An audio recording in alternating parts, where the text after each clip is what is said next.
Hi ನಮಸ್ತೆ, welcome back to ಸಮಸ್ಯದ ರುಚಿ. ಹೇಗಿದ್ದೀರಾ ಎಲ್ಲರೂ ಆರೋಗ್ಯವಾಗಿದ್ದೀರಾ ಅಂತ ನಾನು ಅನ್ಕೋತೀನಿ. ಇನ್ನೇನು ಸಮ್ಮರ್ ಹತ್ತಿರ ಬಂದುಬಿಡ್ತು. ಈಗಾಗಲೇ ತುಂಬಾ ಬಿಸಿಲಿದೆ. ಸೊ ಅದಕ್ಕೋಸ್ಕರ ನಾನು ಕರ್ಬೂಜ ಹಣ್ಣಿನ ಸೀಸನ್ ಅಲ್ವಾ ಈಗ, ಅದನ್ನು ಯೂಸ್ ಮಾಡಿಕೊಂಡು ಒಂದು ಡೆಸರ್ಟ್ ಪ್ರಿಪೇರ್ ಮಾಡಿದ್ದೀನಿ. ಹಾಗೆ ನಾನು ಬೆಳಗ್ಗೆ ಬ್ರೇಕ್ಫಾಸ್ಟ್ಗೆ ಮಸಾಲ ಅಕ್ಕಿ ರೊಟ್ಟಿ ಹಾಗೆ ಕುಂಬಳಕಾಯಿ ಪಲ್ಯ ಪ್ರಿಪೇರ್ ಮಾಡಿದ್ದೆ. ಈ ರೆಸಿಪೀಸ್ನ ನಾನಿವಾಗ ನಿಮ್ಮ ಜೊತೆ ಶೇರ್ ಮಾಡ್ತಾಯಿದ್ದೀನಿ.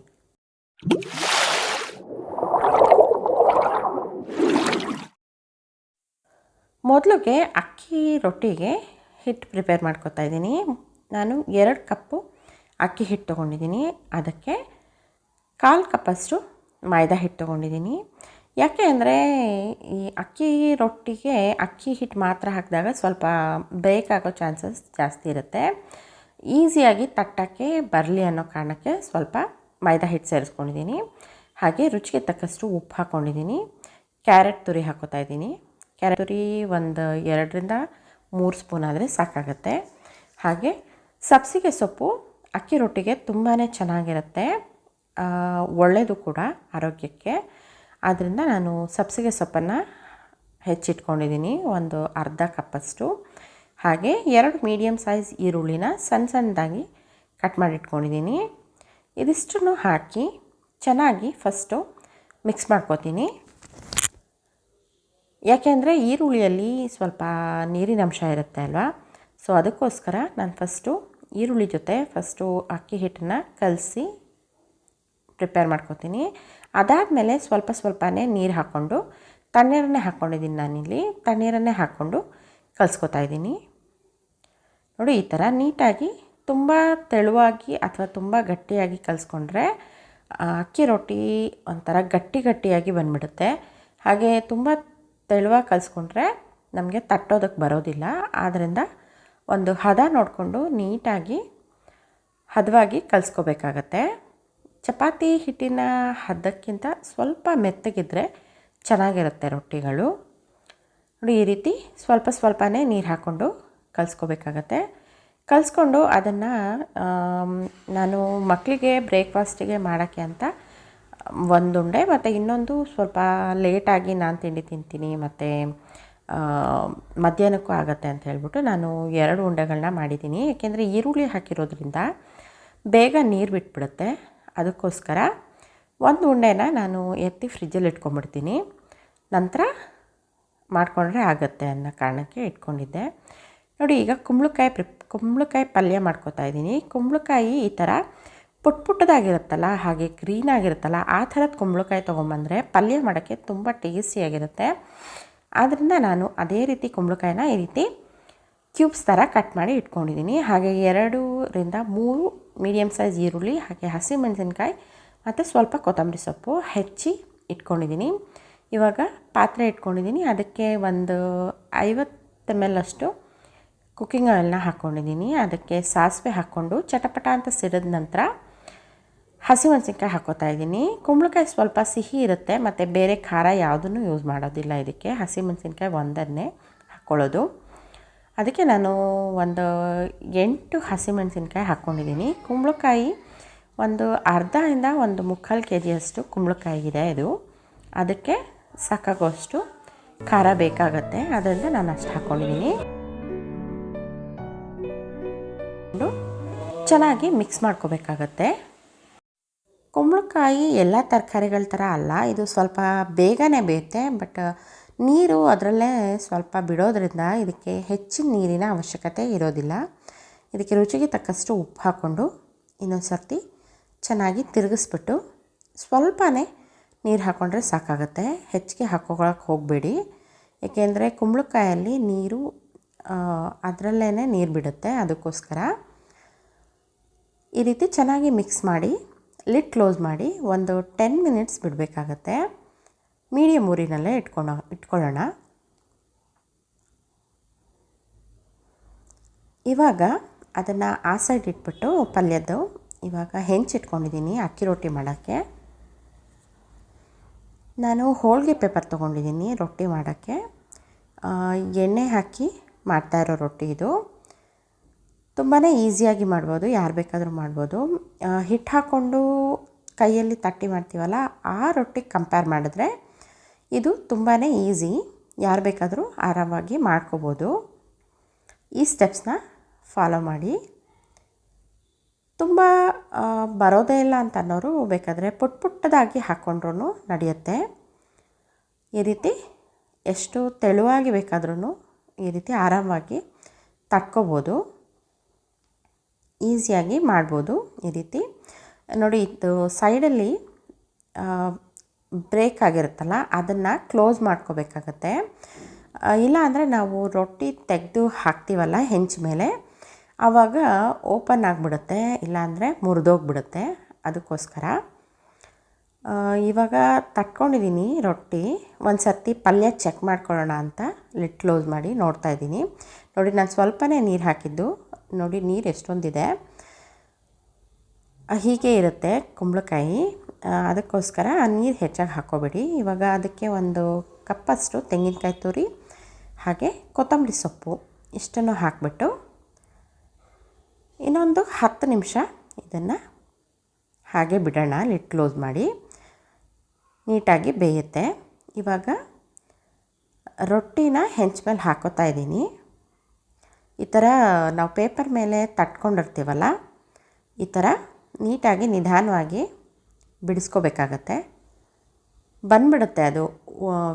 ಒಂದು ಸರ್ತಿ ಕೈಯಿಂದ ಬಿಡಿಸ್ಕೊಂಡ್ರೆ ಆರಾಮಾಗಿ ಬರುತ್ತೆ.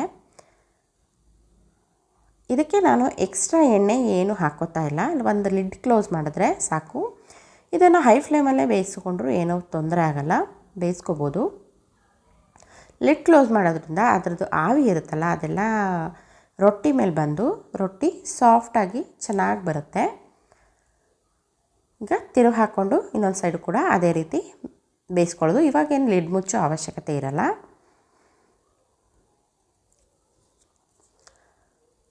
ರೊಟ್ಟಿ ಆಯಿತು. ಇವಾಗ ಪಲ್ಯ ಮತ್ತೆ ಚೆಕ್ ಮಾಡ್ಕೊತಾ ಇದ್ದೀನಿ ನೋಡಿ. ಒಂದು 20 to 25 ಮಿನಿಟ್ಸಲ್ಲಿ ಕುಂಬಳಕಾಯಿ ಪಲ್ಯ ಆರಾಮಾಗಿ ಪಾತ್ರೆಯಲ್ಲೇ ಆಗುತ್ತೆ. ಯಾವುದೇ ಕುಕ್ಕರ್ ಇಡೋವಂಥ ಅವಶ್ಯಕತೆ ಇರಲ್ಲ. ರೊಟ್ಟಿ ಮಾಡ್ಕೊಳ್ಳೋ ಅಷ್ಟೊತ್ತಿಗೆ ಪಲ್ಯನೂ ರೆಡಿಯಾಗಿಬಿಡುತ್ತೆ. ಕೈಯಿಂದ ನೋಡಿದ್ರೇ ಗೊತ್ತಾಗ್ತಿದೆ ಅಲ್ಲ ಪಲ್ಯ ರೆಡಿಯಾಗಿದೆ ಅಂತ. ತುಂಬಾ ರುಚಿಯಾಗಿರುತ್ತೆ.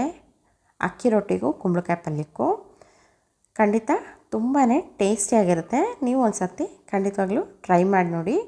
ರೊಟ್ಟಿಗೆ ನಾನು ಎಣ್ಣೆ ಹಾಕ್ಕೊಂಡಿಲ್ಲ ಬೇಯಿಸೋವಾಗ, ಈಗ ತುಪ್ಪ ಹಾಕ್ಕೊಂಡು ತಿಂದರೆ ತುಂಬಾ ರುಚಿಯಾಗಿರುತ್ತೆ. ಇವಾಗ ಸಮ್ಮರ್ ಬಂದಿದೆ ಅಲ್ಲ, ತುಂಬಾ ಬಿಸಿಲು ಜಾಸ್ತಿ ಇದೆ. ಮಕ್ಕಳು ಐಸ್ ಕ್ರೀಮ್ ಕೊಡಿಸುವಂಥ ಹಠ ಮಾಡ್ತಾಯಿದ್ರು. ಸೊ ನಾನು ಅದಕ್ಕೆ ಕರ್ಬೂಜ ಹಣ್ಣಿನ ಸೀಸನ್ ಅಲ್ವಾ, ಸೊ ಅದಕ್ಕೋಸ್ಕರ ನಾನು ಅದರದ್ದೊಂದು ಡೆಸರ್ಟ್ ಮಾಡೋಣ ಅಂತ ಇಲ್ಲಿ ಸಬ್ಜಾ ಬೀಜನ ನೀರಲ್ಲಿ ನೆನೆಸಿಟ್ಕೊತಾ ಇದ್ದೀನಿ 1/4 ಗಂಟೆ ಮುಂಚಿತವಾಗಿ. ಈಗ ಹಾಲು ಕಾಯಕ್ಕೆ ಇಟ್ಕೊಂಡಿದ್ದೀನಿ. 1 ಕಪ್ ಹಾಲು 250 ml ಅಷ್ಟು. ಈಗ ಕಸ್ಟರ್ಡ್ ಪೌಡರ್ ತೊಗೋತಾ ಇದ್ದೀನಿ. 2 ಟೇಬಲ್ ಸ್ಪೂನಷ್ಟು ಕಸ್ಟರ್ಡ್ ಪೌಡರ್ ತೊಗೊಂಡಿದ್ದೀನಿ. ಇದನ್ನು ತಣ್ಣೀರಲ್ಲಿ ಗಂಟಿಲ್ದಂತೆ ನೀಟಾಗಿ ಮಿಕ್ಸ್ ಮಾಡ್ಕೋಬೇಕು. ಅಕಸ್ಮಾತ್ ನಿಮ್ಮ ಮನೆಯಲ್ಲಿ ಕಸ್ಟರ್ಡ್ ಪೌಡರ್ ಇಲ್ಲ ಅಂತಂದರೆ ಕಾರ್ನ್ಫ್ಲೋರ್ ಇರುತ್ತಲ್ಲ ಅದನ್ನು ಹಾಕ್ಕೊಂಡು ಅದಕ್ಕೆ ಬಾದಾಮಿ ಪೌಡ್ರನ್ನ ಹಾಕ್ಕೊಂಡು ಮಾಡಿಕೊಂಡ್ರೆ ಅದು ಕೂಡ ಇದೇ ಥರ ತುಂಬಾ ಚೆನ್ನಾಗಿ ಬರುತ್ತೆ.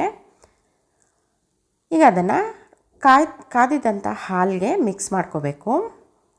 2 ಟೇಬಲ್ ಸ್ಪೂನು ಸಕ್ಕರೆ ಹಾಗೆ 2 ಟೇಬಲ್ ಸ್ಪೂನಷ್ಟು ಕಲ್ಲು ಸಕ್ಕರೆನ ಹಾಕೋತಾ ಇದ್ದೀನಿ ನಾನು. ಇದಕ್ಕೆ ತುಂಬಾ ಚೆನ್ನಾಗಿರುತ್ತೆ ಟೇಸ್ಟು.